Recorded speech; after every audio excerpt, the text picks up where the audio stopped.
Уже конец сентября, и я думаю, что отныне каждый приезд сюда будет начинаться с того, чтобы разжечь печь, потому что здесь очень холодно. Даже снаружи температура показывает теплее, чем внутри. Много что произошло за это время. Я начала заниматься балетом, уже успела травмировать свои голеностопы. Сегодня рискнула приехать сюда. Мне больно выжимать сцепление. Это та же самая нога, то, что я рассказывала в прошлом видео, что я повредила пятку. Послезавтра я иду на балет и планирую провести это время максимально приятно для себя. Может быть, пофотографировать птиц, если захочется. Хочу почитать. Так что, если у меня не будет настроения разговаривать, то в лучшем случае я просто поснимаю. У меня есть с собой готовая еда, у меня есть книга.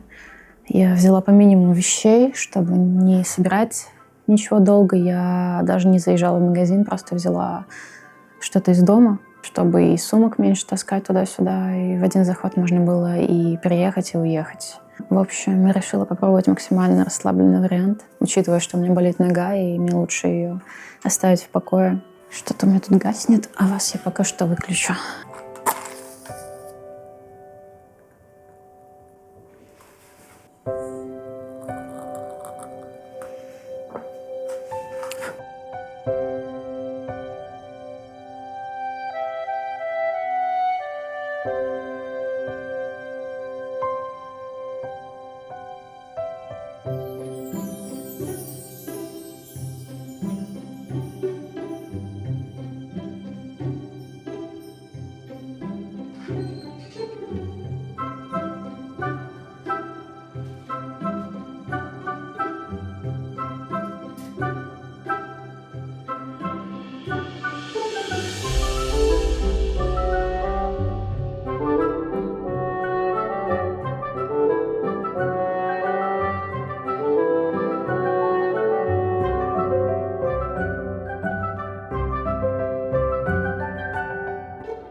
То утро, еще даже не добравшись до завтрака или того, чтобы растопить печь, я провела в попытках запечатлеть желтоголовых корольков, поскольку неожиданно выглянуло солнце, а это всегда оживляет птичью активность.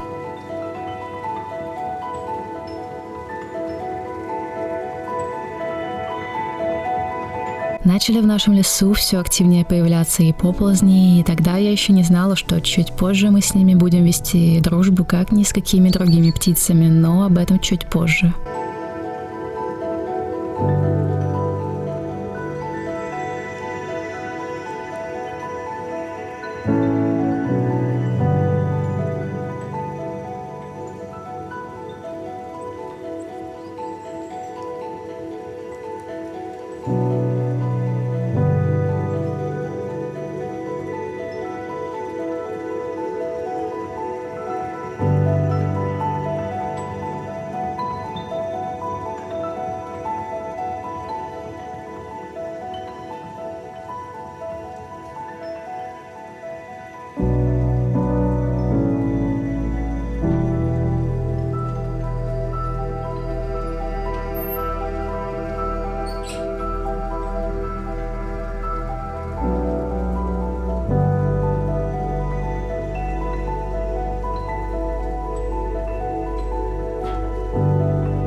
Снаружи почти 14 градусов тепла.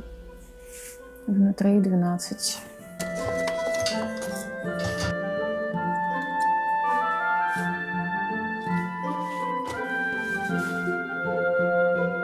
Сегодня 9 октября, ровно месяц с тех пор, как я пошла на первое занятие по балету. На этой неделе я наконец-то решилась пропустить обе тренировки. У нас они 2 раза в неделю, и сегодня должна была быть вторая. Вместо этого поехала сюда. На прошлой неделе я сходила 2 раза подряд. И, видимо, все же это было еще слишком большой нагрузкой. И все довольно сильно ухудшилось, поэтому сейчас я вынуждена пропускать. Я уже рассказала немножко подробнее о балете и почему я вообще туда пошла. Немного подробнее на своем Патреоне. Последние полгода у меня были мигрени практически каждый день. И я очень много в последнее время проводила времени за компьютером, за монтажом и так далее. Скорее всего, это связано, поэтому я хотела уже что-то с этим сделать, потому что каждый день пила обезболивающее. Еще я начала замечать, что какая-то гибкость, которая у меня была, начала улетучиваться. Просто как-то долгое время думала о том, что можно было бы посмотреть какие-то курсы, которые доступны для взрослых. 1 сентября я наконец-то решилась, и оказалось, что у нас довольно много опций для занятия балетом для взрослых. Я нашла студию, которая находится очень близко к моей квартире. Я записалась туда и уже через неделю была на первом занятии. В итоге мне очень понравилось, и вся лента в Инстаграме теперь у меня рекомендации в балете. Но, к сожалению, это небольшая, надеюсь, травма как-то мой пыл пытается заглушить. Надеюсь, что я быстро приду в строй. Пока ехала сюда, наблюдала за тем, как все начинает желтеть понемногу. Здесь в лесу этого как-то не так сильно видно, потому что, наверное, здесь хоть и есть всякие березки, они как будто как-то очень постепенно осыпались все это время. Больше засохшего папоротника. Я очень сильно люблю октябрь, потому что у нас в это время начинает все желтеть. И обычно светит солнце, очень приятная погода, сухая, но сейчас почему-то долгое время прогноз таков, что все пасмурно. И, кстати, про балет я не договорила. Сейчас вот уже прошел месяц, и я официально пила обезболивающие только 2 раза. При том, что до этого я пила их 5-6 дней из 7 стабильно. Что очень интересно ощущается жизнь, когда каждый день не болит голова. Что, в общем, я надеюсь, что я со своей ногой разберусь как-то быстро и в целом на правильном пути. Что еще мне, конечно, нравится, это осанка балерин. Всегда восхищала меня. И, кстати, я вижу, что на улице уже моросит. Может, потом немножко прояснится, потому что мне очень хотелось бы заснять лес с дрона, чтобы самой посмотреть и вам показать. Что мне интересно, как сейчас все это выглядит сверху.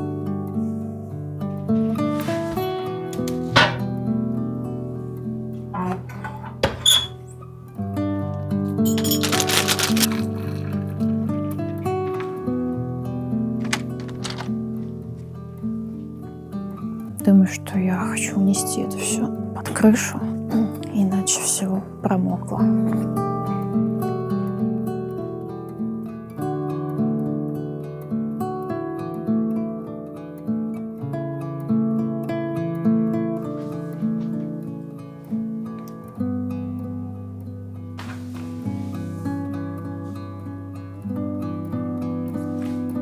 Я очень хочу привести в порядок баню, потому что пока что это какой-то был склад каких-то вещей, которые мы не вывезли сразу, и они там как-то и так и остались. Я там все почистила, насколько возможно, на данный момент. И в прошлый раз я довольно много пофотографировала. Точнее, я долго стояла в ожидании, но фотографий не так много получилось. И хороших, я бы сказала, вообще не получилось, но хотя бы что-то. Я охотилась за своими желтоголовыми корольками. Покажу пару фотографий из того, что получилось. Вообще, это самая маленькая птичка Латвии официально. Просто как интересный факт. У меня опять потухла печка. Какой-то не ахти интересный у нас получается влог сегодня. Потому что я пока что внутри борюсь с печью, пытаюсь заставить ее гореть. Я начала читать первую книгу Гарри Поттера, точнее, перечитывать, конечно же. Это была шикарная идея, это было очень атмосферно. Я включила саундтреки из первого фильма и ощущала себя Хагридом в его хижине в лесу. И как будто у меня где-то за хижиной живут фестралы, пауки и клювокрыл. Мне кажется, что я пыталась слишком много каких-то вещей здесь сделать, которые по факту, не так, чтобы мне очень сильно интересны. Но, кстати говоря, шишковый сироп был прям, пожалуй, единственным, что я очень хотела сделать именно сама. Но почему-то именно в этом году, я надеюсь, что в следующем будет иначе, никаких шишек не было на елках вообще. Я наблюдала вот с ранней весны, как мы купили это место. Так ничего не появилось. Возможно, они плодоносят как-то не каждый год. В любом случае, я могу просто купить тот же самый шишковый сироп и не стрессовать так сильно из-за того, что я не сделала его сама или не намешала черничного варенья сама. Так что потихоньку.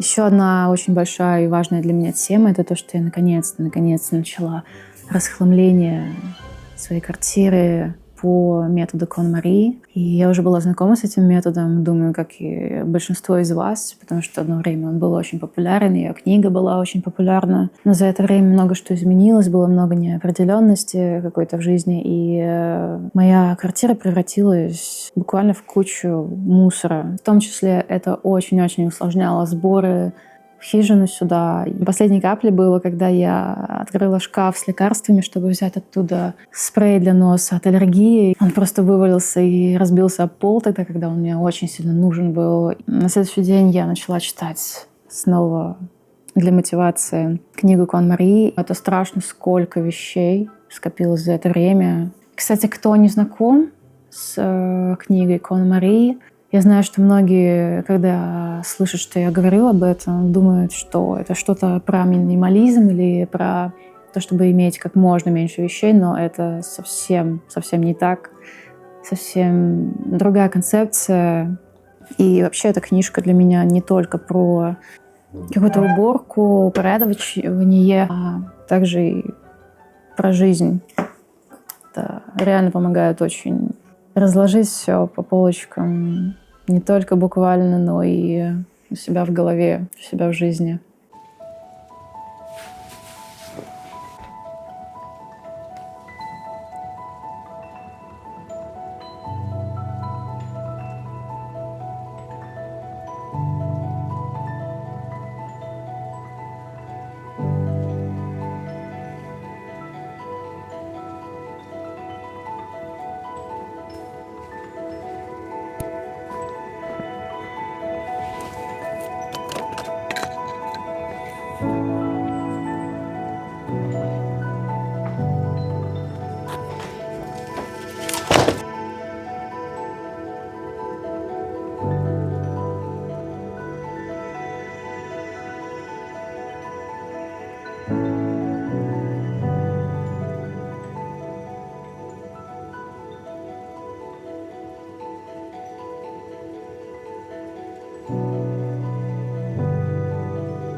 безумно радостна от того, что это место дает мне возможность вот так близко общаться и проводить время с птицами и наблюдать за их поведением. Например, поползни не успокаиваются, пока не растащат всю еду из кормушки, и прячут они ее в коре деревьев, порой даже в то же самое дерево, где висит сама кормушка.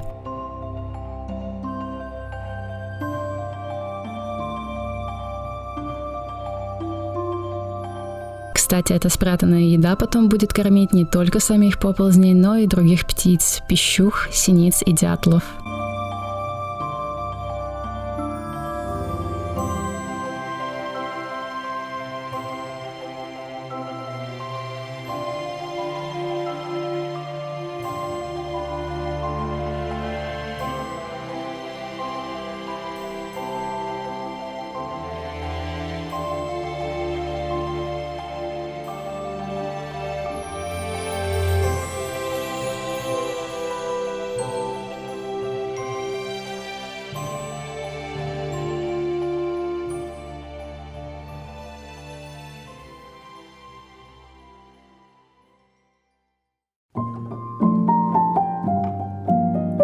Поползни показывают мне необыкновенную доверчивость, и я очень хочу приучить кого-нибудь из них брать еду с рук.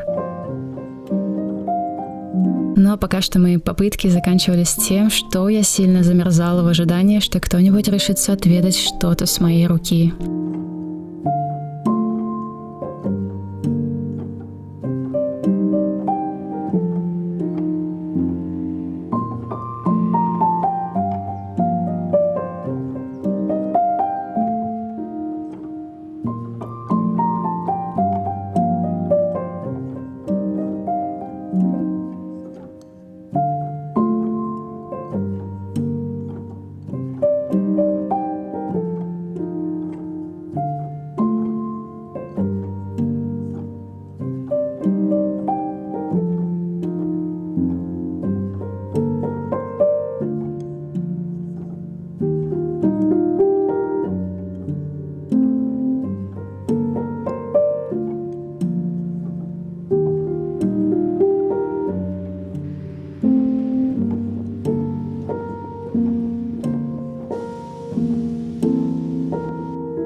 Хотя лису запечатлеть не удалось, в тот же день мне встретилась, как я полагаю, американская норка.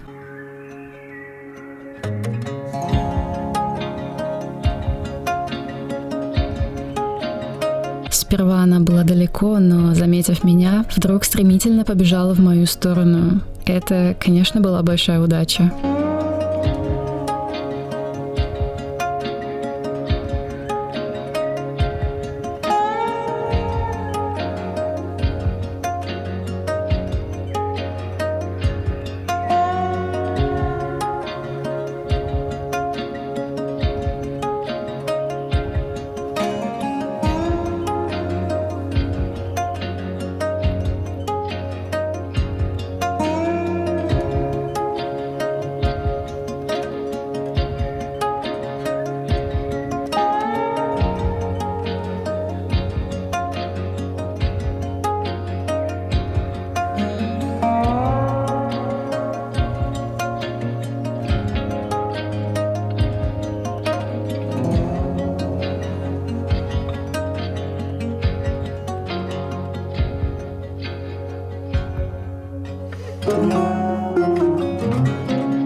Спасибо, друзья, за просмотр, и особенно огромное спасибо добрым людям, кто поддерживает этот канал на Boosty и Patreon, делая эти видео возможными. Спасибо вам.